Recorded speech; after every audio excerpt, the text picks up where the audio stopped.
2019 ఎన్నికలకు ముందు పెద్ద వివాదాస్పదమైనటువంటిది ఫోన్ ట్యాపింగ్, డేటా చౌర్యం.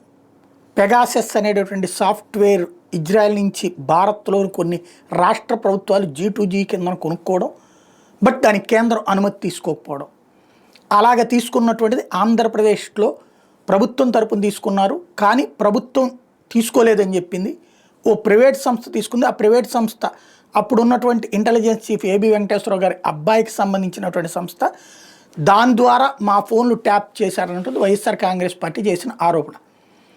23 మంది ఎమ్మెల్యేలు బయటికి వెళ్ళడానికి కారణం వాళ్ళ వ్యక్తిగత విషయాల్ని ఆ పెగాసస్ సాఫ్ట్వేర్ ద్వారా ఐడెంటిఫై చేసి తద్వారా వాళ్ళని బ్లాక్మెయిల్ చేశారు. ఓ పక్కన మైనింగ్ ఎట్లాంటివే కాకుండా వ్యక్తిగత జీవితాన్ని అడ్డం పెట్టి అన్నటువంటిది నాడు చేసిన ఆరోపణ. తాము అధికారంలోకి వచ్చాక యాక్షన్ తీసుకున్నారు. ఆయన సస్పెండ్ చేశారు. విచారణలు చాలా జరిగినాయి. కానీ ఆ పెగాసస్ సాఫ్ట్వేర్ ఎక్కడుందో ఈ రోజు వరకు కనిపెట్టల. వాళ్ళు 5 ఏళ్ళు ఉన్నారు, అది కనిపెట్టల. ఒకవేళ కనిపెట్టి వాళ్ళు వాడుకున్నారు, అది తెలియదు. బట్ పెగాసస్ సాఫ్ట్వేర్ వివాదం అయితే నడిచింది.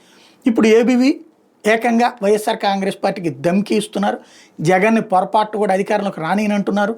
జగన్ ఇంటికి పంపించడానికి, ఇంకా మళ్ళీ రానియకుండా చూడటానికి తన వంతు ప్రయత్నం చేస్తానంటున్నారు. జగన్ బాధితులు కలుస్తానంటున్నారు.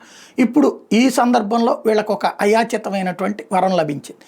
ఏంటంటే పెగాసస్కి దాని మీద మెటా కోర్టుకి ఇచ్చినటువంటి అఫిడవిట్లో ప్రపంచంలో ఎవరెవరు ఫోన్లు ట్యాప్ చేశారు, ఎక్కడెక్కడ చేశారు అంటే అందులో భారత్లో 100 మంది ప్రముఖులు ట్యాప్ చేశారని, బ్రిటన్లో 82 మంది, మొరాకోలో 69 మంది, పాకిస్తాన్లో 58 మంది, ఇండోనేషియాలో 54 మంది, ఇజ్రాయెల్లో 51 మంది, స్పెయిన్లో 12 మంది, నెదర్లాండ్స్లో 11 మంది, హంగేరీలో 8 మంది, ఫ్రాన్స్లో 7, యూకేకి సంబంధించి 2 చేశారు అన్నటువంటి విషయాన్ని ఇక్కడ హైలైట్ చేసుకొచ్చారు. సాక్షి హైలైట్ చేసింది. అప్పట్లో 2018-19లో మమతా బెనర్జీ అసెంబ్లీలోనే చెప్పుకొచ్చారు, మా దగ్గరకు వస్తే వద్దన్నాం అట్లాంటి ఫోన్ ట్యాపింగ్ సాఫ్ట్వేరు, బట్ ఆంధ్రాలో వాడారని తెలిసింది, వాళ్ళు వచ్చి మాతో చెప్పారని చెప్పి అప్పట్లో చెప్పింది. దాన్నే 2019 ఎన్నికలకు ముందు వైసీపీ వాడింది. ఇప్పుడు దాన్ని గుర్తు చేస్తుంది. బట్ 5 ఏళ్ళ అధికారంలో ఉండి ఎందుకని ఆ సాఫ్ట్వేర్ని కనుక్కొని కేసు పెట్టలేదు? దేశ ద్రోహం, దేశ భద్రతా ఇష్యూస్ కూడా వస్తుంది కదా, ఎందుకు చేయలేదు? అది చేయకుండా ఇప్పుడు పత్రికలో వార్త రాస్తే సరిపోతుంది అన్నదే $1 మిలియన్ ప్రశ్న.